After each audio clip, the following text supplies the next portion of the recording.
statement. Okay, so what is a person statement? In a person statement, you have to develop your own personal narrative.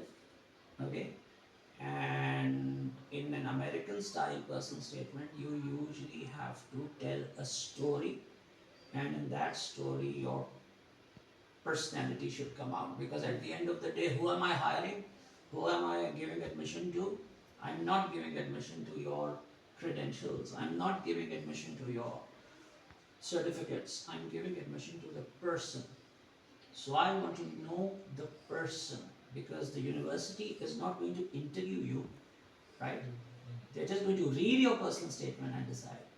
So when you write a personal statement, first and foremost, you build a personal narrative. Okay? So what do you think a personal narrative is?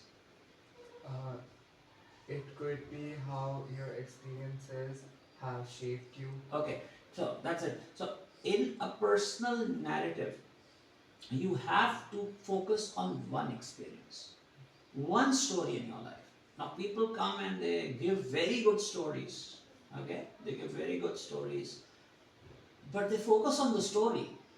After reading their essay, I have learned everything about the story, but they miss telling me about themselves. I want to know you, and your personality must come out, as part of the story. Now, I want you to listen to this for 3 minutes, okay? And maybe you can take this, and in 3 minutes, tell me what you learned about the person. I'll just give you a background. The person, okay, the person is, okay, I'm not going to tell you anything about the person. I'm going to tell you about the story. The story is about a country called Lebanon. Have you heard about that? Yes. Okay. What's the capital of Lebanon? Any idea? Now, the capital of Lebanon is Beirut. Okay, Beirut. And the country is very, it's a very beautiful country, but the country is very located in a part of the world that is very unstable. Okay, because on one side you have Syria, on one side you have Israel, and on one side you have Iraq, Jordan.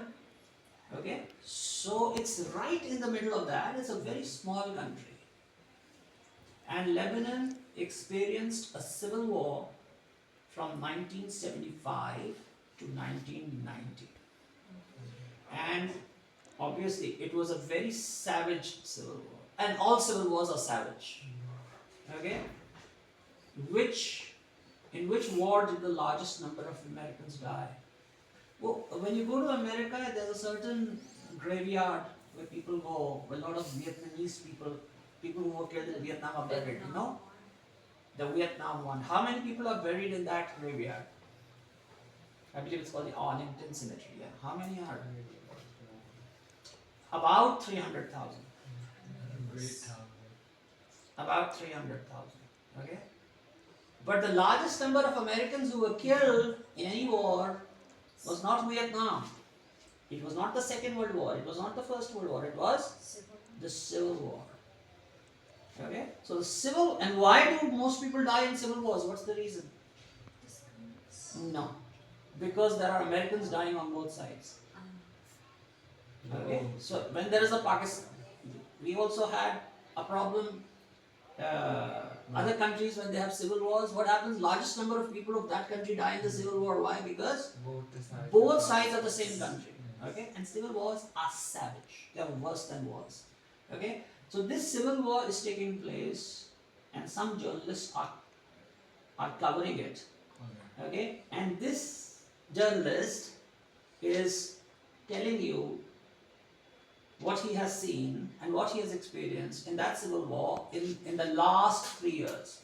So this narrative is from 1987, which is 3 years before the war ends. Okay, listen to the story of Lebanon, but tell me the story of the person telling the story. I need a place to hide. I need a force to protect me. For some, there has been no escape, no rescue, no release. And for a whole country, there is only a kind of captivity, no way out of the bondage imposed by its history.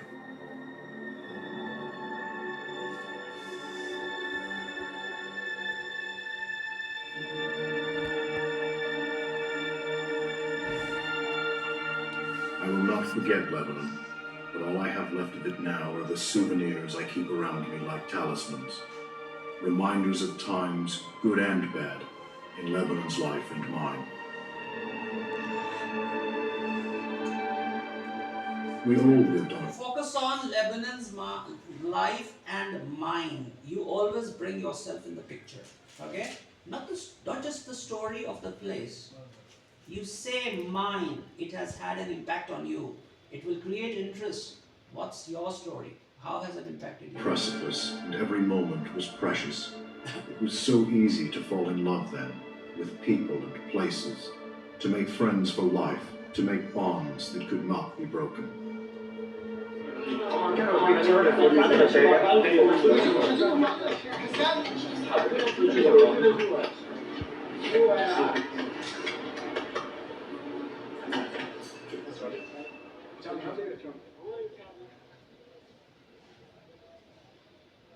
I was kidnapped in Lebanon in the summer of 1987. After 62 days, I escaped. But the kidnapping was only one small part of a long experience of a country I had grown close to. I had lived there, I studied there, I worked there. My grandmother was born there, and she had already given me a fondness for it before I first went there in the summer of 1972. I was 21 years old. I had no idea then I would stay so long, no notion that I would become a journalist, that I would witness the beginning of a war which is yet to end, that my friends would be killed, that the time would come when I couldn't return. In a sense, I've grown up in Lebanon, if I've grown up at all. It is hard for me to remember all that happened there, all the suffering, all the dead, all the decent people made refugees, without feeling in some small way I lost Lebanon too. In its place, there are only the memories, and if my impressions do not add up to a sensible history, that is because Lebanon makes no sense and is a mystery to everyone who loves it. If I could, I would go back. The best I can do is watch it from afar and try to help others to understand the people who have had to endure battles, massacres, and invasions, and still cling to the hope that someday there will be an end to their nightmare.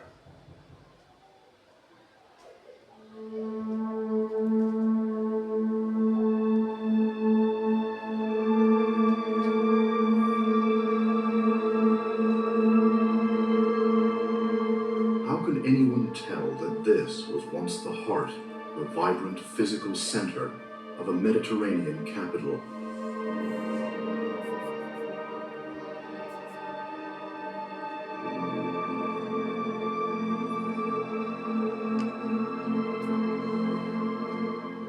More than half a century ago, the Lebanese poet Khalil Gibran wrote, as though he foresaw what Lebanon would do to itself: "Pity the nation that is full of beliefs and empty of religion.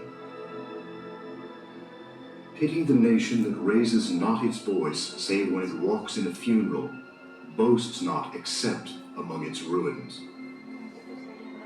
Pity the nation divided into fragments, each fragment deeming itself a nation." Okay, so in your college board sample essays, in your college board sample essays, you are going to take a check. You are going to come across an essay on the Arab Spring. There is a 16-year-old boy who lives through the Arab Spring in Bahrain, which was a similar thing, which you will do research on yourself. But coming back to the question, okay, you heard the narrative. What did you learn about the person? He is ethnically Lebanese. Very good. So his grandmother is from Lebanon. Okay. Who are you? Okay. I want to know the person on the admission committee wants to know where you coming from. You're coming from Pakistan. Okay. But have you had a connection with some other place? Yeah. You maybe if you have had, like you have had a connection with. I have connections with India. India. Okay. So okay. Fine. Okay. But he also has a fondness for Lebanon, and he got it from his grandmother, which means what? Closeness. Family values. Family. Close-knit family. In your personal essay, you have to write about your family. What else? Well, he is very kind towards the people. He is very kind towards the country Lebanon. Alright, he likes the country and he is kind towards the country and he wants kindness to the country and it really hurts him. As if Khalil Gibran, whatever he said, Lebanon is doing it to himself. Yeah, okay. He's a Now very, let's now come back to him. What else do you learn about him in the first minute? He has souvenirs that remind him of his time there. Good. What else? he's a very helpful personality. He wants to help. More. What helpful is a subjective term. He mentioned Someone, keep in mind, so helpful is a subjective term. One person may be helpful to you, other person may not. But you have to stick on objective things. What is his profession? Journalist. He's a journalist. When did he come to Lebanon? at At the the age age of of 21. 21. Which year was that? 1972. 1972. So that was, there are so many things that you have learned about him in the first minute. Remember, when you are writing the personal essay, you have a 650 word limit. You have a 650 word limit. So use that intelligently to develop your essay. Okay? So you have not yet written your personal essay? I have. You have written. Okay? So the AS students, they have to focus now on writing their personal essays, but first you have to build your personal narrative.